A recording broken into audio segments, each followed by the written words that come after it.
Kalau dulu kan mungkin penyedia-penyedia e-katalog tuh bisa menayangkan barang jasanya di katalog itu harus melalui proses negosiasi dengan LKPP gitu ya.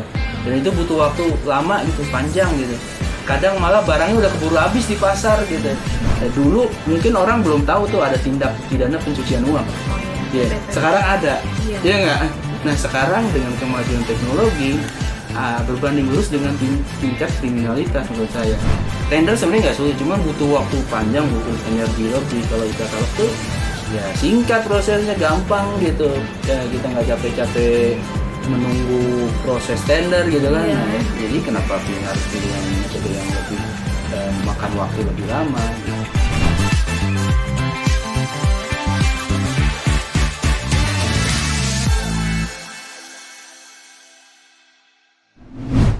Pak Tio, maaf mengganggu waktunya nih. Saya mau ngajak diskusi nih Pak tentang pengadaan barang jasa. Barangkali kalau ada waktu. Terus gak apa-apa lah, ini aja udah gak apa-apa. Iya, boleh apa nih? Mau diskusi apaan? Ini nih Pak, ada berita terbaru nih dari Kompas tentang pengadaan barang jasa.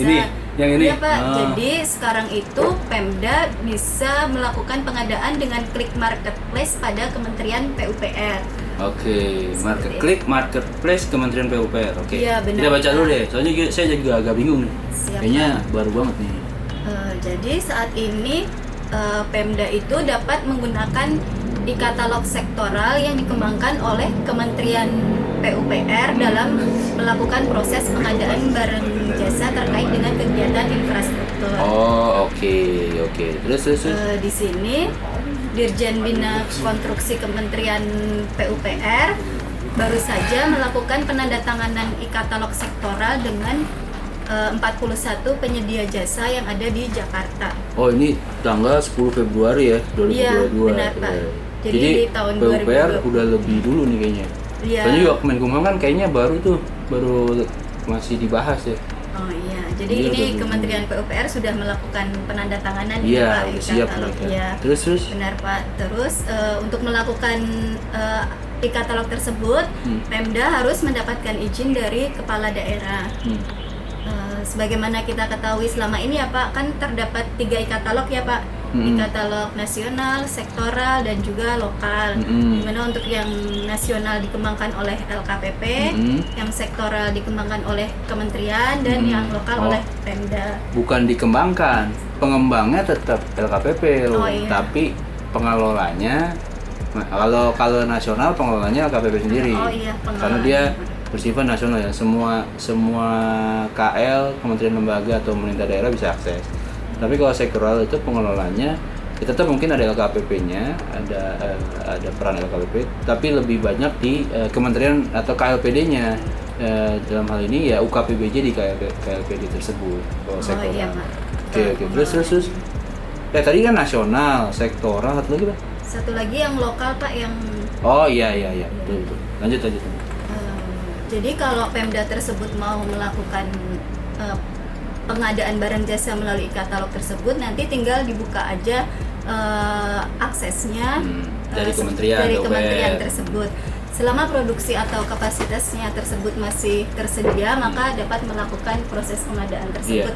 Menurut saya ini sebuah kemajuan ya, terobosan baru lah dari LKPP dan Kementerian PUPR, karena selama ini kan kita tahunya kalau konstruksi ya tender gitu, atau yang nggak bisa lewat e-katalog. Tapi alhamdulillah ya sekarang udah ada e-katalog sektoral Kementerian PUPR, jadi mungkin Pemda atau KL lain gitu ya yang butuh barang jasa lewat e-katalog ini bisa lebih cepat, karena prosesnya cepat banget kalau e-katalog.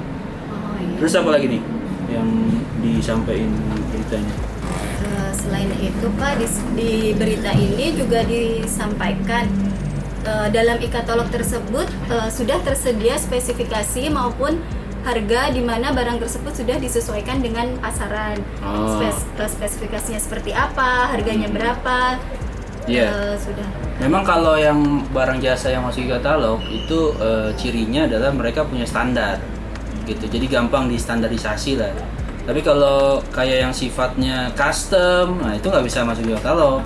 Contoh kayak pekerjaan konstruksi, renovasi bangunan gitu kan nggak bisa di standarisasi gitu ya. Tergantung bangunannya apa yang mau direnovasi. Terus ya pembangunan gedung apa yang mau dibangun gedungnya gitu. Ya mungkin bisa aja kalau misalkan rumah sangat sederhana gitu dengan prototipe yang sudah ada, itu kan udah ada standarnya dan tipikal ya, semua rumah akan kayak gitu. Mungkin bisa, tapi kan baik lagi tergantung lokasi juga gitu ya. Jadi yang masuk di e-katalog tersebut semacam harus diseleksi gitu ya Pak? Iya, nggak semua barang jasa bisa masuk katalog. Jadi karakteristiknya yang dia bisa distandarisasikan. Contoh kalau kita aja nih, kita kan bukan Kementerian PUPR ya, Kementerian Hukum dan HAM tuh barang yang bisa masuk katalog. Contohnya misalkan seragam. Kan standar ya, satu Kumham tuh seragamnya sama iya. Ada di Permen Kumham nomor berapa 26 kalau nggak salah, saya agak lupa deh. Nah itu karena keseragaman itu jadi bisa di katalogkan gitu, bisa masukkan katalog. Atau misalkan kayak paspor bisa juga, kan udah di standarnya. Nah, nanti tinggal penyedia paspor siapa aja yang bisa masuk ke katalog. Terus apa lagi tuh? Selain tadi apa tuh? Standar dan harga ya? Standar dan harga, iya Pak. Jadi kalau yang e-katalog tersebut berarti kita bisa lihat semacam perbandingan harga gitu ya Pak, kalau yang di e-katalog untuk jenis barang yang sama. Sekarang udah ada fitur terbaru tuh kayaknya. Kemarin kalau nggak salah dari saya share juga ya blognya Pak Ade Kristianto tuh, yang dia bikin cara negosiasi di katalog sekarang. Tapi itu kan katalog nasional. Tapi saya rasa di sektoral ataupun lokal sama sih. Jadi ada fitur perbandingan tadi, compare spek, compare harga, atau mini kompetisi gitu. Itu ada juga gitu. Jadi semakin mempermudah para betul. Dan kemudahannya lagi adalah kalau dulu kan mungkin penyedia e-katalog tuh bisa menayangkan barang jasanya di katalog itu harus melalui proses negosiasi dengan LKPP gitu ya, dan itu butuh waktu lama gitu, panjang gitu. Jadi kadang barang yang diusulkan sekarang untuk ditayangkan di katalog bisa mungkin 3 bulan ke depan baru tayang karena baru proses negosiasinya baru selesai. Nah itu kadang malah barangnya udah keburu habis di pasar gitu. Ya itu jadi sangat disayangkan ya. Sekarang alhamdulillah sudah bisa lebih cepat karena si penyedia katalog itu dalam hal ini prinsipal yang menentukan harganya yang ada di katalog. Jadi prinsipal tuh bersaing dengan sendirinya dengan prinsipal lain. Prinsipal, ngerti kan lo prinsipal ya? Ya, kan tadi kan udah ngomong prinsipal tuh di episode yang lain. Iya Pak. Gitu. Terus apa lagi tuh? Ini ada 41 penyedia, banyak juga ya? Iya, udah ada 41 penyedia ini Pak yang sudah dilakukan penandatanganan kontrak kontrak payung e-katalog PBJ bidang Bina Marga, Cipta Karya, serta teknologi Cipta Karya dan perumahan. Perumahan ada tuh. Terus apa lagi?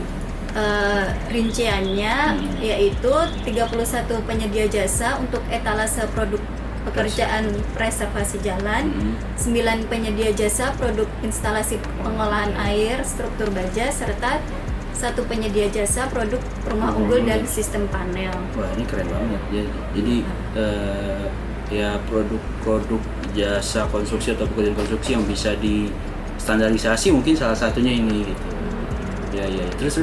Selanjutnya implementasi dari e-katalog ini merupakan salah satu bentuk dukungan pemerintah dalam upaya pencegahan terjadinya tindak pelanggaran atau korupsi. Mungkin karena di sini tercatat secara elektronik mungkin ya Pak, jadi atau seperti apa? Kalau saya mungkin agak kurang setuju dengan statement ini ya di paragraf ini, di berita ini.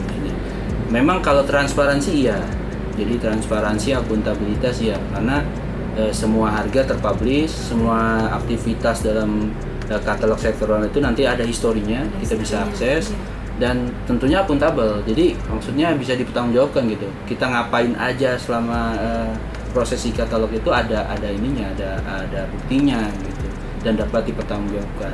Tapi kalau untuk mencegah tindak pelanggaran, mungkin pelanggaran yang mana dulu nih?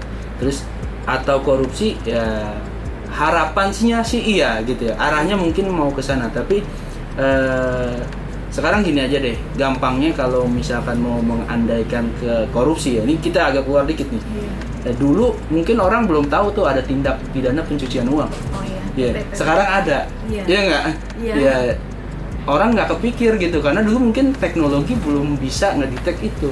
Nah sekarang dengan kemajuan teknologi berbanding lurus dengan tingkat kriminalitas menurut saya. Bisa jadi ya kita bukannya mengecilkan kemajuan ini, enggak, ini pasti kemajuan yang punya efek positif sangat bagus ya, efek yang sangat positif. Tapi kita juga tetap harus berwaspada gitu karena semakin kesini bisa jadi tindak pidana, salah satunya mungkin korupsi, modusnya bisa berbagai macam gitu. Iya. Tetap harus waspada, jangan sampai lengah meskipun sudah difasilitasi dengan katalog sektoral. Terus apa tuh? Oh ternyata itu bagian dari ini ya, Stranas PK. Oh gitu. iya benar Pak, ini tuh merupakan bagian dari Rencana Aksi Nasional Strategi Nasional Pencegahan Korupsi yang tertuang dalam Perpres nomor 54 tahun 2021 tentang Stranas PK. Iya.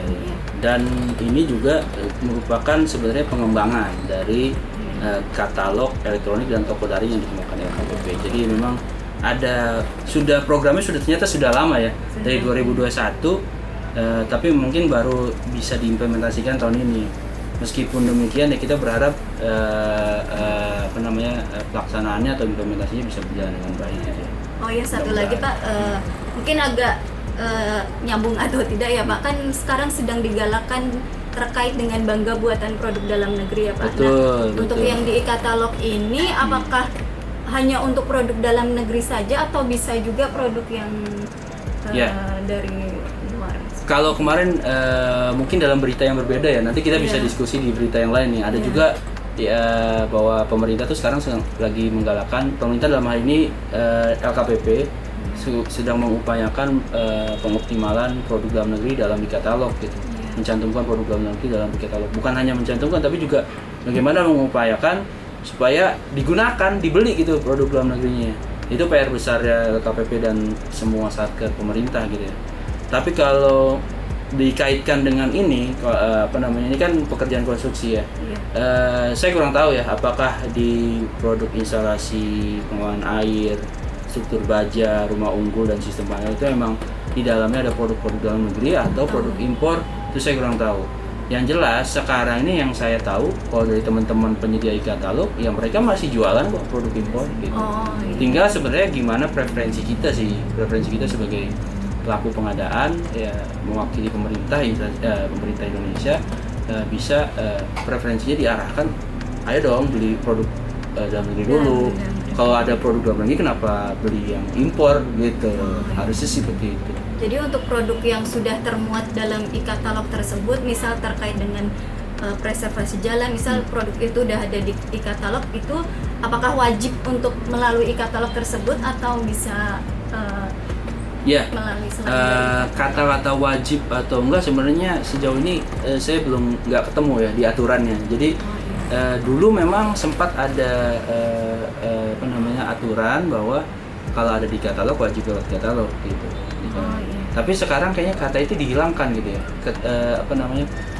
Norma pengaturan itu dihilangkan. Nah, norma kewajiban mungkin tetap aja sebenarnya semangatnya gini. Kalau ada yang metode yang mudah kenapa ngapain ngambil yang sulit gitu kan. Tender sebenarnya nggak sulit, cuma butuh waktu panjang, butuh energi lebih. Kalau e-katalog tuh ya singkat prosesnya, gampang gitu. Kita nggak capek-capek menunggu proses tender gitu kan. Nah, jadi kenapa harus pilih yang metode yang lebih makan waktu lebih lama gitu. Sebenarnya sih semangatnya kayak gitu. Kalau memang tidak ada di katalog baru ya mau tidak mau ya kita harus pakai metode lain. Jadi dengan e-katalog ini diharapkan pengadaan barang jasa itu lebih efisien, efektif, transparan, lebih akuntabel juga ya. Kita pemerintah tuh nggak habis waktunya untuk proses administrasi pengadaan lah. Karena e-katalog tinggal klik beli barang nanti dikirim, gitu kan ibaratnya. Sederhananya sih begitu. Nggak habis waktunya untuk tender berbulan-bulan. Iya. Memakan gitu. Waktu dan biaya ya Pak. Ya, biaya bayar PNS-nya. Oke. Ada lagi? Itu aja sih Pak. Mudah-mudahan nanti e-katalog dapat para menjadi salah satu untuk pengadaan barang Iya, jasa. harusnya jadi primadona, ya kan. Mudah-mudahan ya, Pak. Emang udah pernah sering belanja lewat ini ya? Toko daring apa yang Shopee? Market, atau- iya, sering, Pak. Ibu-ibu dong, sering. Iya, sering kalau itu, Pak. Ya, sekarang PPBJ butuh banyak ibu-ibu Untuk supaya melakukan banyak pakai pengadaan. katalog. Katalog.